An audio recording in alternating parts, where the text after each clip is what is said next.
కనీసం నీ ధైర్యం లేవు, లేకపోతే నీ అడ్రస్ కోసం నేను ఎక్కడ వెతుక్కోను. చెప్తా, రాసుకోండి. శాంతి నివాస్, రాష్ట్రపతి రోడ్. Very good.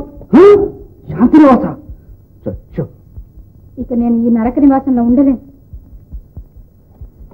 అక్కడికి వస్తే ఇంకా బాధపడతావు రాధా? మరేం భయం లేదు. అత్తగారింట్లో అవస్థ పడితే కీర్తైనా వస్తుంది. చేతనైతే నా ఇంటిని నేను దిద్దుకుంటాను.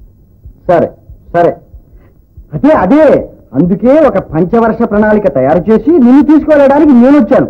నా మాట వినకుండా నువ్వు మూతి ముడుచు కూర్చుంటే నేనే చేయని చెప్పు. నిజంగానా?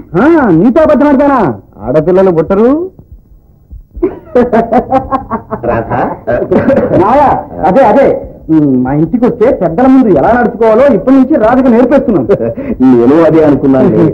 మామయ్య, ఇవాళే రాధను తీసుకొచ్చి మా ఇంట్లో దింపేయాలి. అదేమి నాయన, ఇంతకు ముందే నేను అడిగితే ఈ లోపలంతా మారిపోయింది రే మామయ్య. ఎందుకైనా మంచిది మీ అమ్మగారితో కూడా ఒక్క మాట చెప్పి కాస్త మంచి రోజు చూసి. అబ్బే, ఇవాళ చాలా మంచిది మామయ్య. ఆంధ్రపత్రిక వార ఫలితాల్లో ఇవాళ బ్రహ్మాండంగా రాశారు. ఏమోనాయన, నీ చేతిలో పెట్టాక నీ ఇష్టం.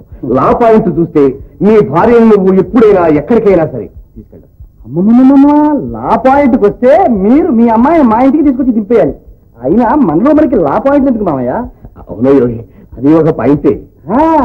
కనుక మీరు మీ అమ్మాయిని అలాగే మా ఇంటికి తీసుకొచ్చి దింపేయండి. నేను అలాగే ఆఫీస్కి వెళ్ళి అలాగే వచ్చేస్తాను. అలాగే ఏం కదా నాన్న? ఇంకో అర్ధ గంటలో బయలుదేరుతున్నాం. అవును మామయ్య. అదేమిటమ్మా? అంతే నాన్న. అంతే మామయ్య, అంతే అంతే. రాధా, మా బావగారు అన్నట్టు అంతా వాడి లేదా. మా అమ్మ ఫోటో నేను తీసుకెళ్తున్నా. అయితే మీ నాన్న కూడా తీసుకెళ్ళు.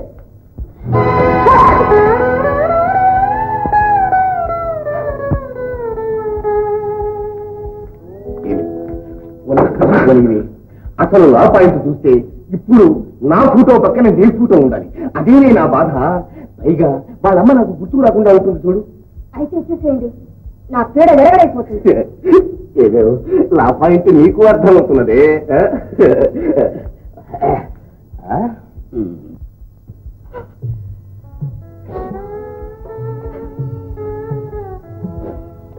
అమ్మా రా, ఇదిగోనమ్మా. అమ్మా, అన్ని వివరనుకున్నట్టుగానే జరిగింది. నిన్నొక రాకాసి కొంపలో పడేయాలని ఈ సంబంధం చేయించింది.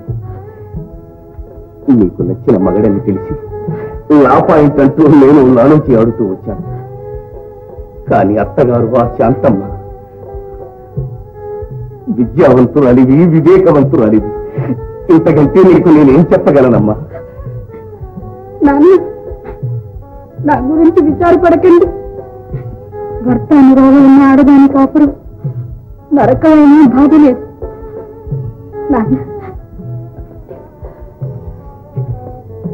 ఇలా నిలబడండి. నా మీద ఆయనకు ఉన్నటువంటి ఆదరణ, అభిమానం కలకాలం ఇలాగే ఉండేటట్టు దీవించండి. లేదల్లి, ఏ కన్న తండ్రి అయినా ఏమని ఆశీర్వదిస్తారు? దేవుడే ప్రత్యక్షమై నీకేం వరం కావాలని అడిగితే నా కూతురు కష్టపడకుండా కలకాలం బిడ్డా పాపలతో సుఖంగా కాపురం చేసేటట్టుగా దీవించమని కోరుకుంటాడు. నాన్న, అమ్మ కూడా నాతోనే వస్తుందిగా. నీ ఆశీస్సులుంటే నాకే లోటు రాదు.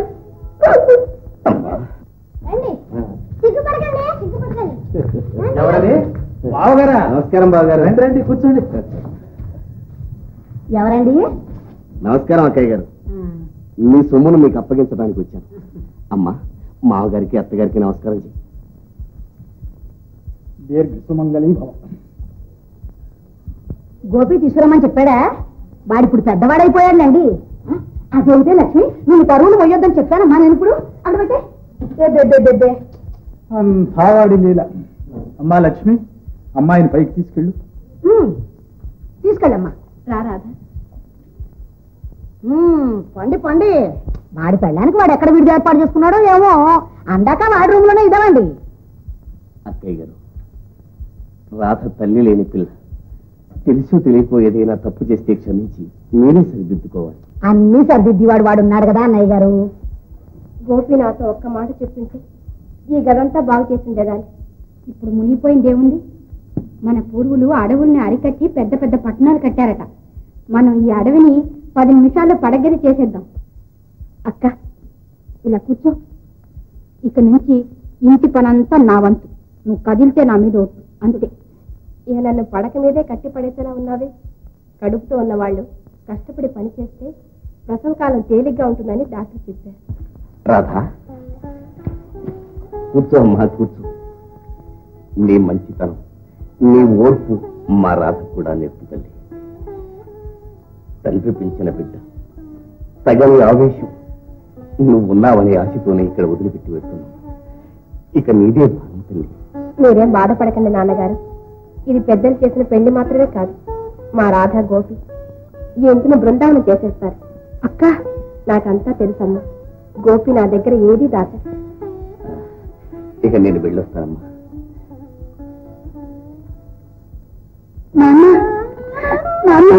అమ్మా, ఇక నుంచి నీకు నాన్నైనా అమ్మైనా అత్తగారైనా అన్నీ ఆ శాంతమ్మ గారి.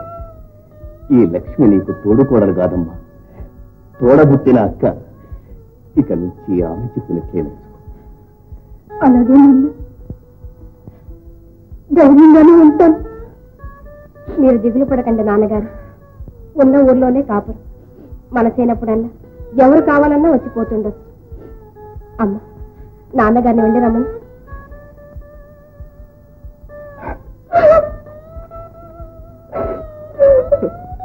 ఆడపుట్టుక పుట్టిన ప్రతి ప్రాణికి ఇలాంటి రోజు రాక తప్పదు. అందరూ ఇలాగ వచ్చిన వాళ్ళవేగా.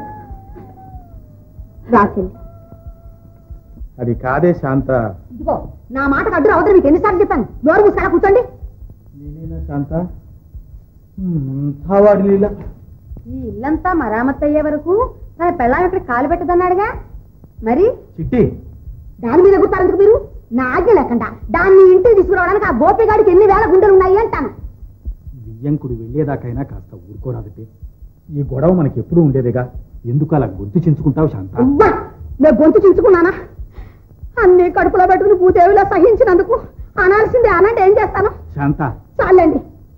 కన్న తల్లినే భయం భక్తి లేకుండా అమ్మ మీద రంకిలేసి కొడుకుని అటమాయిస్తలేదు కానీ నన్ను అటమాయిస్తున్నారా? మళ్ళీ రానేది చెప్తాను. అక్కయ్య గారు, వెళ్ళొస్తానండి. భోంచేసి వెళ్ళండి బావగారు. మా అన్నయ్య గారికి మీ భోజనాలు కావాలా ఏంటి? కావాలంటే అల్లుడికి కూతురికి వారే వండి పంపించగల సమర్థులు. మీ ఇంట్లో లేని భోజనాలు అక్కయ్య గారు అని నేను అన్నానా అన్నయ్య గారు? ఎంత మాట. వాడి లీల. రండి బావగారు. అన్న వడ్డించాను అత్తయ్య. విసిరాతో మరే వకీలు చేస్తున్నట్టు వకీలు. ఆ పిల్లగతో తీసుకురమంటే ఈ పెద్ద కథ బుద్ధి లేదు అంట. పూసపూస మేనమామ గారు ఇంటికి వచ్చినట్టు వచ్చి కూర్చుందా రాణి గారు. అదంతా అబ్బాయి వచ్చిన తర్వాత మాట్లాడుకుందాం. ముందు మీరు ముందు లేదు అక్కడ